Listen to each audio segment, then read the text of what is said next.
A continuación, tenemos el gusto de dar paso a la conferencia de María Mercedes Castro, quien nos va a compartir su visión sobre el Compliance 360 del control normativo a la gestión estratégica del negocio.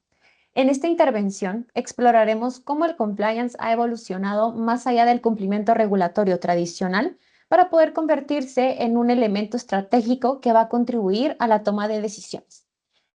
Estamos seguros de que su perspectiva nos va a aportar valiosas ideas para comprender el rol de compliance en el entorno empresarial actual. Me permito leer el perfil de nuestra profesional. María Mercedes Castro es abogada y líder regional en asuntos corporativos, cumplimiento normativo y gestión reputacional. Ha ocupado cargos de alta dirección en multinacionales como directora legal y de asuntos corporativos para Centroamérica y el Caribe.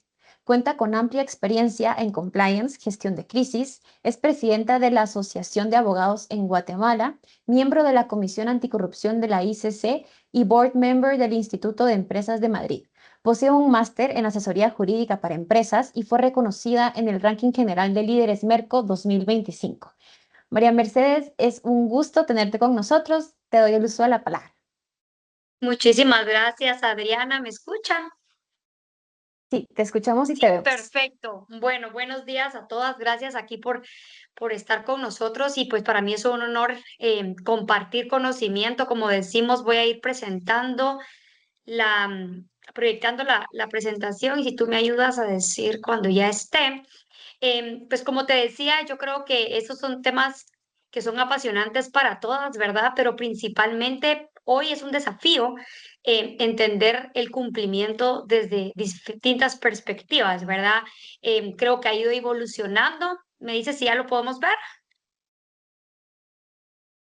Sí, lo podemos ver. Perfecto.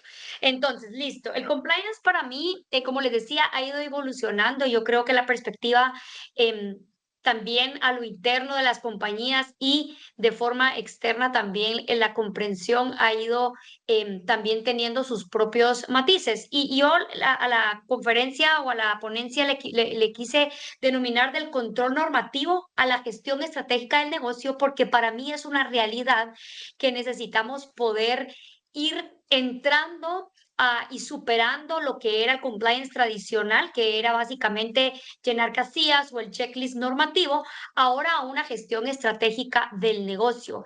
¿Y por qué lo vemos así?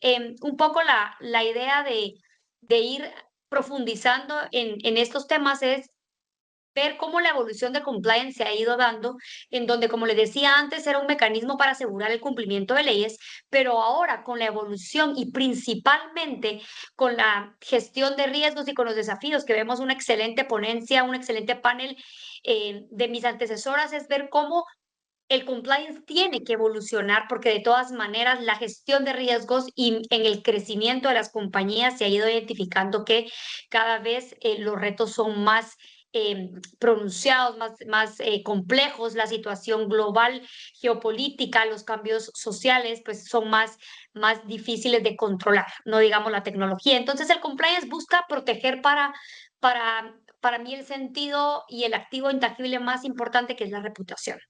Entonces, ¿cómo garantizamos la sostenibilidad del negocio? ¿Y cómo garantizamos el crecimiento del negocio? Y lo hacemos básicamente con la protección de la reputación a través de insumos como el compliance, asuntos corporativos y el impacto real de la sostenibilidad.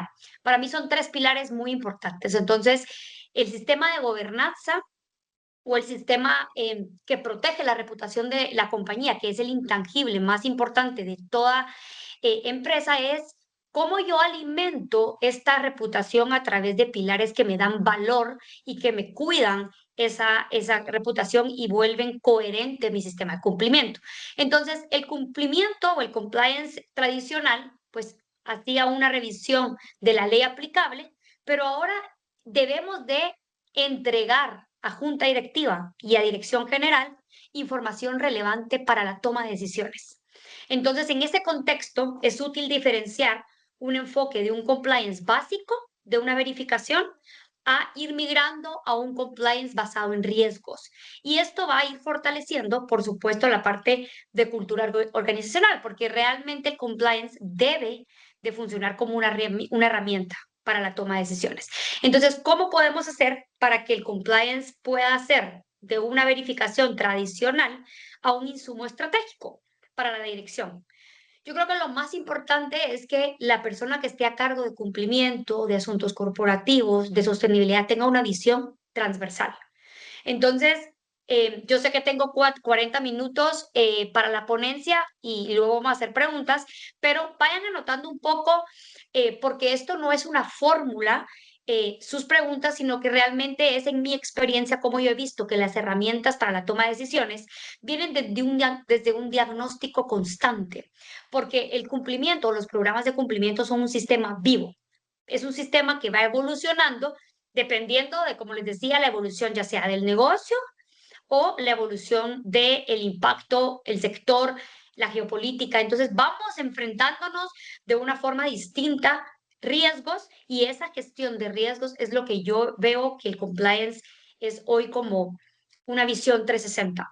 Es como yo entrego insumos estratégicos y a través de esta identificación de riesgos regulatorios, comerciales, reputacionales, cuido la reputación de la compañía, pero además logro anticipar escenarios.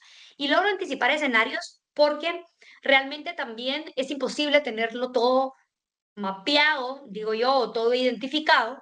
Entonces, realmente el tercer elemento, o el segundo, porque hablé de compliance, ahora voy a hablar de asuntos corporativos, es cómo asuntos corporativos tienen una visión estratégica y permanente de monitoreo. Cumplimiento está verificando que estemos al día con el checklist, que estemos haciendo vivo el sistema a través de políticas, teniendo comités de crisis, comités de éticas realmente en acción. Asuntos corporativos está viendo y cuidando la reputación y resolviendo crisis en el momento o identificando escenarios.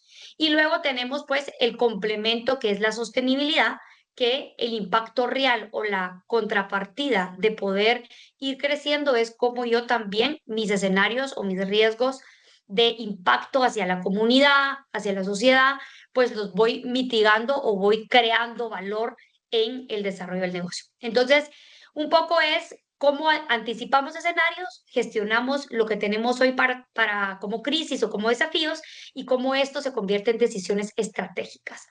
Y esto, como les digo, el compliance es una herramienta de toma de decisiones, pero al final reduce incertidumbre. Y lo que los CEOs quieren, lo que junta directiva, lo que los gerentes de primera línea necesitan, incluso toda la operación, es reducir incertidumbre y poder actuar sin miedo.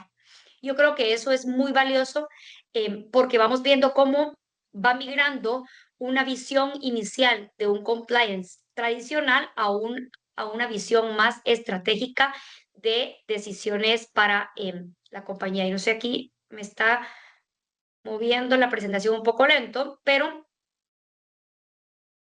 vamos viendo entonces que cuál es el rol de la junta directiva y la alta dirección en esta evolución. Siempre se ha dicho, ¿verdad? En las tradicionales conferencias y cuando comenzamos a hablar de compliance, decimos, si junta directiva no está on board, realmente es muy difícil que permee para toda la compañía. Pero también tenemos que entender que junta directiva y alta dirección tiene sus propios desafíos de gobernanza.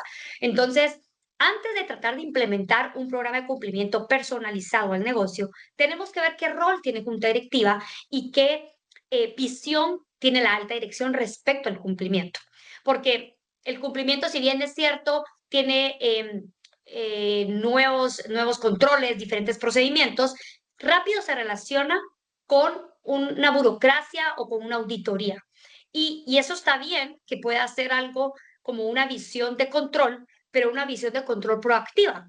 Y la obligación que tenemos los expertos, los directores, los oficiales, los asesores de cumplimiento es cómo tropicalizo, cómo bajo antes de bajarlo a la operación, cómo yo lo llevo a junta directiva de una forma sencilla para que se pueda implementar efectivamente. Entonces, la supervisión del sistema de cumplimiento efectivamente es una obligación y una responsabilidad de junta directiva, porque si no hay una gobernanza clara en junta directiva y no está eh, definida la responsabilidad de dar seguimiento con disciplina a este sistema, entonces realmente vamos a tener un compliance en papel y no va a lograr evolucionar. Pero cuando junta directiva entienda y vea los resultados y el valor que tiene un sistema de gobernanza bien implementado, va a ser increíble lo que va a necesitar de este sistema porque le va a dar insumos y le va a dar información para poder mejorar la toma de sus decisiones. Entonces, la alta dirección y el director general o la directora general debe de asegurar que existan mecanismos adecuados. Uno, de prevención. Dos, de monitoreo. Y tres, principalmente de respuesta frente a riesgos. Entonces, la alta dirección pues confía que el sistema va a ser vivo y va a estar actuando al lado de la operación, pero principalmente tiene que tener una responsabilidad de identificar eh, esos riesgos e ir buscando que el sistema le pueda dar esos insumos con independencia. Debe asignar recursos para que esté dotado de suficiente, más que control, suficientes herramientas para poder tener una capacidad de acción. Entonces, si el rol de la Junta Directiva no solo es empoderar, lanzar el código de ética y aplaudir un canal de denuncia, sino que el rol de la Junta Directiva y Dirección General es ver cómo dota de herramientas a el sistema de cumplimiento para que tenga una capacidad de acción real. Entonces, Junta Directiva se involucra principalmente en que funcione correctamente, pero además si hay investigaciones internas o una evaluación de riesgos, debe estar empapado del cómo se está haciendo, porque es la forma de cómo verifica que el sistema de cumplimiento no es un sistema de cumplimiento tradicional, sino es un sistema de cumplimiento estratégico. Entonces luego vemos, entonces, si esto funciona y vamos entendiendo que el sistema de cumplimiento va evolucionando, que está respaldado por junta directiva, vemos cómo se integra y cómo hacemos que se integre este compliance en las decisiones empresariales. Y esto implica que debemos de priorizar los riesgos, porque justo ayer estábamos en un foro y yo les decía, muchas veces el que mucho abarca, poco aprieta, y eso lo sabemos y lo decimos, pero realmente hay que priorizar los riesgos, porque si no, también los mismos riesgos juegan en contra si no los tenemos priorizados y no los tenemos clasificados de una forma correcta. Es decir, si tenemos riesgos relacionados con, como decían en el panel anterior, con la IA, con corrupción, con validación de identificación, con competencia, porque es una amenaza ahorita. En Guatemala recientemente digo yo, hace más de un año ya una ley aplicable, tenemos una superintendencia conformándose, cómo nosotros tenemos que tomar decisiones, ajustar la operación, verificar a lo interno e ir viendo cuáles son los riesgos del momento sin descuidar un sistema tradicional de control. Entonces, si todo esto va funcionando de forma correcta, yo voy cuidando la reputación y voy cuidando el negocio para garantizar sostenibilidad, garantizar continuidad y principalmente crecimiento. Entonces yo le doy herramientas y la base para que junta directiva y dirección pueda ir creciendo de forma ordenada. Sí, es como cuando los chiquitos empiezan a caminar, luego empiezan a leer, luego empiezan a hablar, y todo va siendo de forma escalada con una lógica y no trato yo de implementar un sistema de control bastante agresivo que luego puede jugar en contra de nosotros. ¿Y por qué digo en contra de la compañía? Es que cuando yo tengo declaraciones de control, declaraciones de sistema, de programas de cumplimiento, yo lanzo mi código de ética, pero luego me quedo con un reporte de sostenibilidad que está en papel, pues cuando a mí me pidan cuentas, me van a pedir cuentas respecto a lo que yo declaré. Entonces, la integración de riesgos viene también un poco, es que si yo declaré riesgos, o perdón, si yo declaré que estoy a cargo de proyectos y no los hago, eso también es algo que debemos de cuidar, porque tenemos que buscar una coherencia en lo que estamos diciendo y haciendo para que los riesgos se puedan mitigar. Entonces, el uso de matrices de riesgo para mí es la herramienta más efectiva porque uno es fácil para comunicar al interno, dos, permite priorizar y tres, son temas que realmente impactan el negocio y no descuido el core. ¿Y por qué para mí también viene siendo muy importante la priorización? Es porque estos temas no son fáciles de compartir, nos ven como un departamento de gasto, un departamento, es un departamento más, tal vez no decorativo, pero un departamento para grandes compañías o un departamento que puede ser considerado como, bueno, si lo puedo tener, genial, pero si no tengo el budget o no tengo el personal, pues lo dejo como para cuando yo tenga una crisis. Entonces, tenemos que hacerlo de una forma atractiva para el negocio. Y ahí vamos aterrizando entonces en la cultura. Si recuerdan, cuando inicié les decía cómo el sistema de gobernanza o cómo la reputación se va alimentando de un sistema de compliance robusto, una gestión de asuntos corporativos que pueda monitorear riesgos y una sostenibilidad que pueda garantizar, uno, impacto real, pero dos, cultura. Y cultura organizacional es tan clave como diseñar el programa, porque la gente es la que va a hacer vivo el sistema de cumplimiento. Si yo no tengo un comportamiento ético y transparente a lo interno, entonces realmente el sistema de cumplimiento no va a funcionar, porque no se va a entender las reglas y las políticas de la compañía, porque la efectividad depende en gran medida de la gente, si no es que en su totalidad la gente puede actuar sin miedo. Y les pongo varios ejemplos. Hay compañías que por presupuesto, por diseños de la estructura, tienen posiciones que en su fusión se contraponen o por la naturaleza son posiciones que generan conflicto de interés. Entonces, la misma organización le está metiendo zancadilla a los, por decirlo de alguna forma, ¿verdad? Le está metiendo zancadilla a sus propios directores, porque lo que está haciendo el director es quitándose el sombrero en distintos momentos y en algún momento su equipo o él o ella se van a tropezar cuando no hay claridad de funciones. Pero si la decisión de la compañía es que vamos a tener a una dirección de finanzas y de compras junta, diseñemos controles y procedimientos para que esta superposición de funciones no limite o no genere problemas éticos a la gente. Entonces, la organización debe analizar desde una perspectiva de riesgos cómo yo le doy las herramientas a las personas para que actúen de forma ética y correcta. Entonces, esta coherencia es a lo externo, pero también es una coherencia a lo interno, porque el discurso institucional, la declaración de valores, las prácticas reales, tiene que hacer sentido, tiene que tener incentivos y KPIs que no me generan a mí caer en políticas o en más que en políticas, en violar las políticas, o que el liderazgo de la alta dirección me dé una instrucción que vaya en contra de lo que realmente se tiene que hacer, porque hay una presión de resultados. Entonces, realmente supera un poco el cumplir con la ley si no tenemos una cultura organizacional y un comportamiento ético en toda la organización. Entonces, lo que tenemos que hacer es que el compliance moderno vaya migrando a un compliance que modifique o que supervise y ayude al comportamiento de las personas. Y así las normas y las personas están alineadas.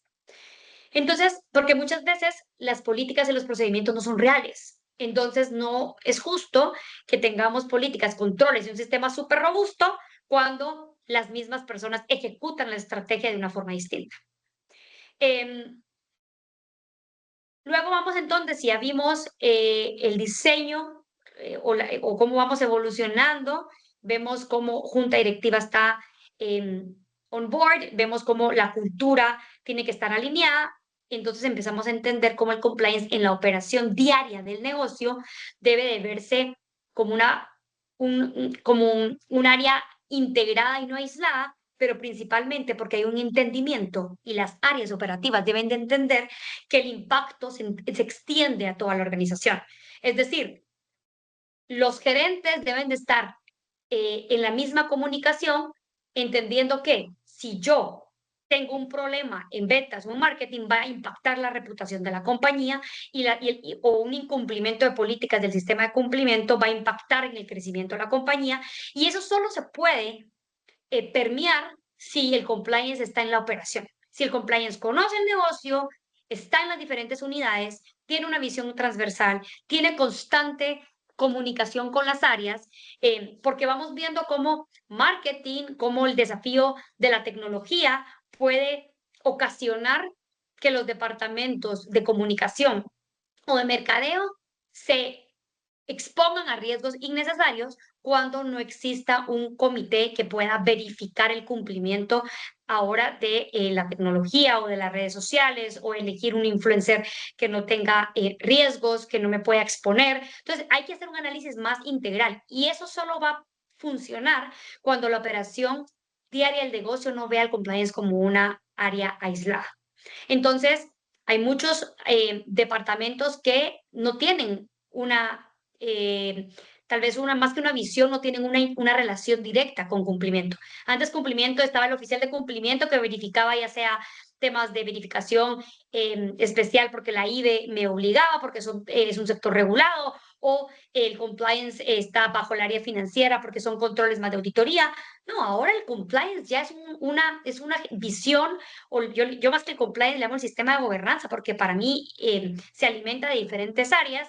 Es como el sistema de gobernanza tiene esas herramientas, esa capacidad de acción, pero principalmente está metido en la operación y tiene esa objetividad y esa transparencia para poder levantar la mano y decir, señores, recursos humanos, tenemos que abordar este conflicto de interés que es evidente. Entonces, cumplimiento juega un papel relevante también en la relación con autoridades, la relación con las comunidades y principalmente va revisando que los principales grupos de interés o los stakeholders estén bien atendidos y que no tengamos ningún riesgo por esa relación externa. Y si la tenemos, ver cómo la podemos trabajar. Entonces, eh, cuando todo esto funciona y todo esto se entiende, pues vamos avanzando. Sin embargo, ¿por qué tenemos un canal de denuncia? ¿Por qué insistimos mucho en el código de ética y en el canal de denuncia como una herramienta de gestión? Es porque desde adentro no podemos controlarlo todo. Y es porque no todos van a tener la misma eh, posición, no todos van a estar empoderados, no todos van a tener el mismo tiempo para poder levantar la mano y presentar una inconformidad o una denuncia. Entonces, el canal de denuncia como una herramienta de gestión es uno de los principales mecanismos, no reactivos, como pongo acá, que no debe ser reactivo, sino que uno de los principales mecanismos o herramientas que me dan los insumos más valiosos.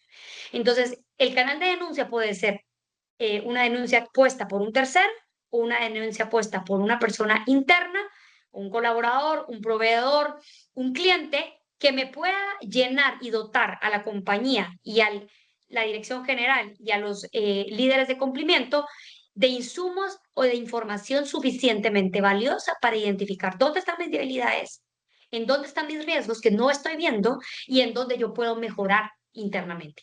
Entonces, el canal de denuncia muchas veces, y eso lo repito y todo el mundo también lo ha mencionado, pero es muy importante hacer énfasis en que muchas compañías se sienten orgullosas de no tener una denuncia.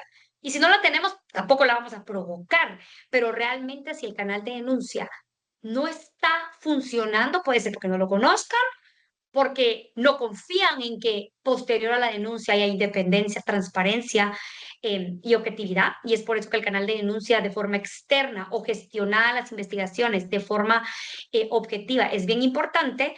Y es porque el canal de denuncia me va a dar a mí información valiosa y me va a dar la ayuda que yo necesito para complementar la información y todos los insumos estratégicos que necesita el negocio. No me van a reportar únicamente un acoso. Me pueden reportar, por supuesto, un acoso sexual, laboral, una irregularidad con un proveedor, pero me van a comunicar cosas de cultura.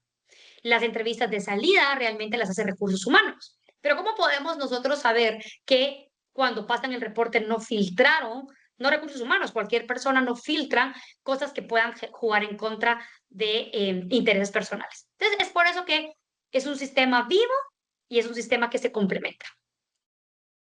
Y por eso tenemos que irlo dotando de diferentes herramientas estratégicas.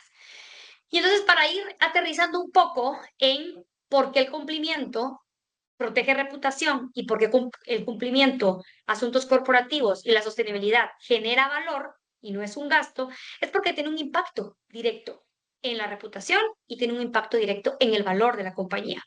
Si yo no cuido la reputación, si yo no soy una empresa que está en el mercado, que soy un referente de confianza y de coherencia, entonces realmente el valor va a ir bajando, la percepción de cómo yo comunico me va a ir haciendo más daño que beneficio y entonces más allá de escándalos de corrupción, de prácticas anticompetitivas, que tal vez las compañías lo ven como muy elevada a empresas grandes, multilatinas, multinacionales o a conglomerados importantes, es como también las empresas chiquitas y medianas no van a ir creciendo si los clientes no tienen una percepción correcta de la reputación y del valor de la compañía. Entonces, esto agrega mucho más valor de lo que internamente se considera.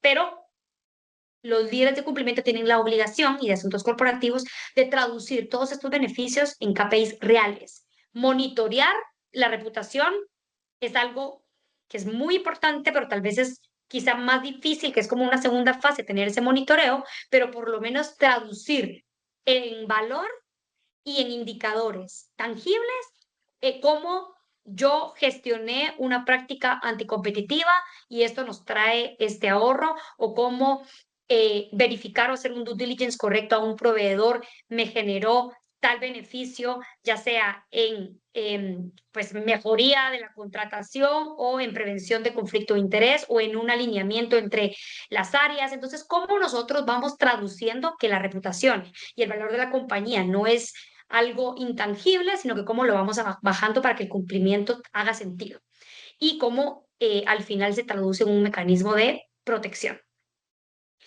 El rol de cumplimiento, entonces, es muy importante en la gestión diaria, pero también es importante y vital y coge más sentido en situaciones de crisis. Entonces, el escenario de crisis reputacional o de investigaciones internas es, son los escenarios que se imagina y que cuando no estoy listo para implementar cumplimiento o le tengo miedo, digo cuando tengo una crisis, actúo. Pero realmente la respuesta institucional tiene que estar prevista desde antes y por eso el rol de cumplimiento en situaciones de crisis, si no tiene un protocolo adecuado o un comité diseñado, pues la forma de reaccionar no necesariamente va a ser la mejor. Y por eso creo que el cumplimiento debe ser personalizado e ir creciendo con la compañía para que yo pueda mejor diseñar algo que me atienda lo urgente, como habíamos dicho, la matriz de riesgos. Si yo tengo el liderazgo en el mercado, pues atiendo temas de crisis y de competencia ahorita antes de ir implementando otros controles. Pero eso no quiere decir que vaya a descuidar todo lo que yo debería de tener como riesgos o por lo menos tenerlos mapeados. Entonces, el rol de cumplimiento es cómo yo garantizo que la toma de decisiones sea la correcta, pero que además la operación tenga los insumos necesarios para actuar frente a una situación complicada. Y entonces, si este es el panorama y lo vemos un poquito más complejo y lo vemos como un sistema elevado o más desarrollado, también tenemos que ver las tendencias futuras de cumplimientos a modelos más estratégicos y menos operativos.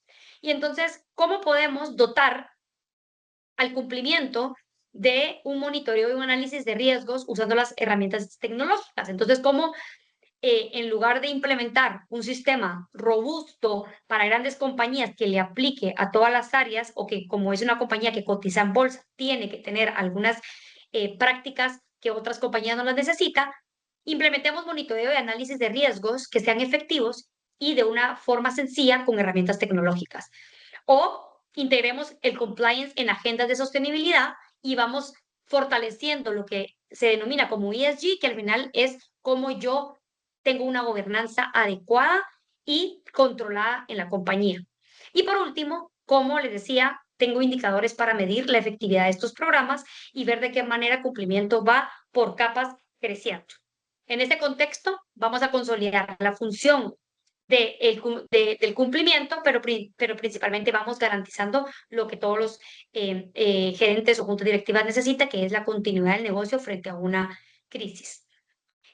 Para cerrar, yo creo que, y me quedo aquí conectada para ir discutiendo un poco la conversación, es ver cómo el verdadero valor de cumplimiento, para ir envolviendo los diferentes conceptos que introduje, es cómo el verdadero valor de cumplimiento no se limita a a evitar sanciones o a cumplir requisitos regulatorios, sino que como ahora es una visión 360 que involucre a todos en la organización, no solo a junta directiva, pero que venga a aportar de forma consistente, con disciplina, en mejorar la calidad de las decisiones fortalecer la gobernanza corporativa y principalmente garantizar sostenibilidad a largo plazo. Y esto lo vamos a hacer en la medida que sostenibilidad genere un impacto real, en la medida que el relacionamiento con mis grupos de interés sea de valor, con influencia y con estrategia, y principalmente que el cumplimiento conozca la operación para que sea un cumplimiento efectivo y es un cumplimiento que tenga independencia, objetividad y principalmente transparencia. No olvidemos que lo que les mencionaba es que el cumplimiento debe de tener un esfuerzo puntual en la gente, no solo entrenamiento, sino que conocer la cultura organizacional para que la gente pueda actuar sin miedo y, como siempre, yo lo menciono en las diferentes, o en los diferentes proyectos o entrenamientos, es que las personas o los funcionarios no actúan de mala fe en su mayoría, no actúan incorrectamente, perdón, por mala fe o porque necesitan y quieren violar una política, es que porque faltan controles. Entonces, la organización tiene la obligación de poder dotar a la compañía de procedimientos que los ayuden a poder hacer una gestión y a dedicar correcta y a dedicarse al negocio propiamente y olvidarse de cómo ir ellos mismos gestionando riesgos. Entonces, muchísimas gracias. Aquí me quedo para poder compartir con ustedes diferentes preguntas y podamos tener un intercambio interesante. Gracias, Adriana. Gracias a ti por tan excelente ponencia. La verdad es que creo que todos estamos muy de acuerdo con todo lo que mencionaste. Me quedo también con esto que tal vez mencionas al inicio, el tema de no volver todo lo de cumplimiento ajeno a una empresa. O sea, creo que una de las, no peores, sino algo que hace que la empresa entre en discrepancia es cuando contratan a oficiales de cumplimiento ajenos ajenos a la empresa y pues nos dan completamente, esto es lo que ustedes tienen que implementar, aquí les va, aquí está todo, y la empresa lo tiene, o sea, lo tenemos, pero no lo ejecutamos porque no lo conocemos, no combina con nuestra cultura, no combina con nuestra estrategia. Entonces, creo que es importante poder hacer como este sinergismo entre ambas situaciones, ¿verdad? Y me gustó mucho que comentaras el tema de la cultura. Por ahí también leía que la cultura se come a la estrategia de desayuno. Y es muy importante que las empresas empiecen a tener esto en mente, o sea, en la importancia de fomentar la cultura de la empresa para poder hacer crecer una estrategia y poder llegar a tener un programa de cumplimiento adecuado para las empresas, ¿verdad? Entonces, tal vez solo en los últimos minutos vamos a responder unas preguntas que nos hicieron por acá. ¿Sí? La primera pregunta, ¿qué podemos hacer para que los colaboradores confíen en el canal de denuncias? Excelente pregunta y me encanta que podamos empezar la discusión con el canal de denuncia, que es uno de los mecanismos que tradicionalmente se entendía o se relaciona con un cumplimiento básico de tengo un código ético, un canal de denuncia y check. Yo ya tengo un sistema de cumplimiento. Y realmente el canal de denuncia es, como decía, es un mecanismo no reactivo que me da insumos, pero las primeras denuncias tienen que ser, uno, tratadas de forma, todas, ¿verdad? Pero para dar credibilidad, las primeras denuncias tienen que ser tratadas de una forma bastante profesional y comunicar a la organización, tal vez no los resultados, pero reportes de cómo vamos avanzando. Te pongo un caso, y es un ejemplo, ¿verdad? Que parece mentira, pero cómo empezamos a hacer un canal de denuncia para una organización y cuando una mujer pone una denuncia por acoso sexual, lo primero que hicieron fue investigar, revisar y despidieron no solo a la persona que puso la denuncia, sino que despidieron a algunas personas que generaban conflicto. Y te imaginarás que nadie va a denunciar en esa compañía, porque entonces dicen, si a mí yo pongo una denuncia, entonces son efectos inmediatos de cómo yo trato la denuncia y cómo le doy seguimiento. Otra de las cosas que pasan es para que la gente confíe es que tan pronto yo le doy follow-up a la persona que puso la denuncia. Si es anónimo y pone una persona una denuncia con mucho miedo y yo pasan 3 meses y no le doy un status, va a decir el canal no sirve. Y eso va a permear en la organización porque van a ir comentando y se va a ir filtrando. Entonces yo creo que es un poco más que la herramienta sea efectiva, son temas de inteligencia, de ponerle atención, de... Otra de las maneras que también funciona es que cuando reciben la denuncia tiene que ser o quien o ya sea una empresa externa o la persona que revise la denuncia debe hacer un checklist de si hay conflicto de interés interno. Porque si yo estoy denunciando al gerente de recursos humanos y él es la persona que recibe la denuncia, entonces yo jamás voy a denunciar. Y entonces, ¿cómo hacemos que esto funcione? Cuando yo lance el código de ética y el canal de denuncia, tengo que ser muy claro en cómo es el protocolo de seguimiento de las denuncias, quién va a atender las denuncias y cómo yo puedo prevenir conflictos de interés. Entonces, yo creo que más que inventar el agua azucarada, hay que ser muy claros con la organización. Uno cuando yo hago diagnósticos, te puedo jurar, o sea, el 90% de las empresas la gente no conoce el canal de denuncia ni cómo funciona. Y yo estoy muy orgullosa de tenerlo como compañía. Entonces, no es efectivo cuando la gente no sabe cómo usarlo. Totalmente de acuerdo contigo. Creo que también nos hace pensar a las personas que manejamos empresas el preguntarnos de, ¿hemos tenido denuncias? ¿Por qué no tenemos denuncias? Porque probablemente no es como que todo esté yendo bien todo el tiempo. Entonces, poder implementar todo esto que tú nos mencionas para nosotros es clave. Y creo yo que empresas pequeñas, empresas familiares, empresas que van empezando, este es el momento perfecto para poder tenerlo de una forma organizada y ordenada. Así que... creo que todo va en la misma sinergia. La siguiente pregunta es, ¿qué sistemas tecnológicos se podrían adoptar y cuáles podemos adoptar? Em, Sistemas tecnológicos, no sé si están hablando únicamente del canal de denuncia o en general, pero Sí, yo me creo, imagino que por sí, ahí. yo creo que hay una infinidad de sistemas y de tecnologías aplicables. Mi recomendación siempre va a ser algo que sea, como tú bien lo decías, algo que le haga sentido a la organización y que sea uno, que yo pueda mantenerlo, que no sea complejo, que realmente sea ajustable a lo que la organización necesite, porque si el sistema tecnológico es muy elevado, yo estoy en una empresa que tengo 3.000 colaboradores en el campo, pues realmente la tecnología realmente no va a ser el mecanismo que yo necesite, sino que yo puedo seguir, continuar con el tradicional buzón y tener para el corporativo un sistema más tecnológico. Entonces, hay varios sistemas, pero en el mercado se pueden ofrecer, y por ahí vi otra pregunta y la complemento es, ¿cómo podemos confiar en la investigación? Y es eso, o sea, si el sistema a mí de tecnología lo que hace es despersonalizar la investigación, entonces tampoco me sirve porque entonces va a ser una investigación como muy em, by the book y menos... a las investigaciones hay que sentirlas. A mí me fascina la parte de investigaciones porque realmente la investigación, aparte que nos da la información que necesitamos, la investigación hay que saberla llevar. Yo cuando me encanta esta parte de lo que hago es que muchas veces diseñamos perfiles correctos para que sea el oficial de cumplimiento. Y cuando hacemos o cuando designamos o recomendamos a una compañía que elija, yo le digo, tiene que tener una personalidad específica, tiene que tener el budget asignado, pero principalmente tiene que tener herramientas de investigación. Porque si la persona no sabe investigar y tiene solo tecnología y plata para poder implementar un sistema de control o de cumplimiento, entonces la investigación pierde fuerza porque entonces no se siente y las preguntas se hacen de forma equivocada, entonces la gente se siente intimidada. Entonces realmente la investigación no solo es poner la denuncia, es luego la denuncia que viene. ¿Cómo te investigo? ¿Qué te pregunto? ¿Cómo no te intimido? ¿Cómo garantizo que es un espacio seguro? Y si quien investiga es una persona dentro de la compañía, entonces yo me voy incómoda que mañana van a haber represalias.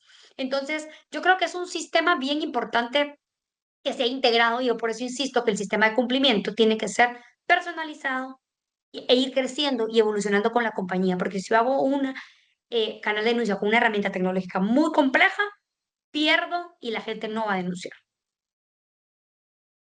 Perfecto. Muchas gracias por tu respuesta, María Mercedes. En este caso, no me queda nada más que poder expresarte nuestro agradecimiento en nombre de Compliance Woman International por habernos compartido tu experiencia y todo lo relacionado al control normativo y a la gestión estratégica del negocio y a cómo podemos nosotros implementar hoy en día en las empresas un sistema que sea más de identidad propia que únicamente lo que leemos que deberíamos de nosotros manejar, ¿verdad? Entonces, muchas gracias por tu aporte y por enriquecer este espacio de aprendizaje. Agradezco mucho que te hayas tomado el tiempo el día de hoy de estar con nosotros, así que tengas un muy bonito día. Te agradezco. Gracias, encantada Adriana, gracias a todos los organizadores y principalmente a los participantes. Ahí pues cualquier cosa quedo a la orden para lo que necesiten y para cerrar, no olvidemos que la visión es 360, ¿verdad? Para mí el sistema de cumplimiento o el programa no es un departamento aislado, sino que lo que tiene que hacer es darle insumos al negocio estratégicos para hacer mejor la toma de decisiones. Así que feliz día a todos y un Perfecto, gusto. gracias. Un Hasta gusto. luego. Chao. Gracias. Bueno, ya hemos pasado al primer bloque de nuestro congreso el día de hoy. Hemos escuchado a profesionales hablarnos sobre temas trascendentales y temas importantes de hoy en día, temas que no son solo una moda o porque hoy en día lo escuchamos o lo leímos, sino que son situaciones que están pasando.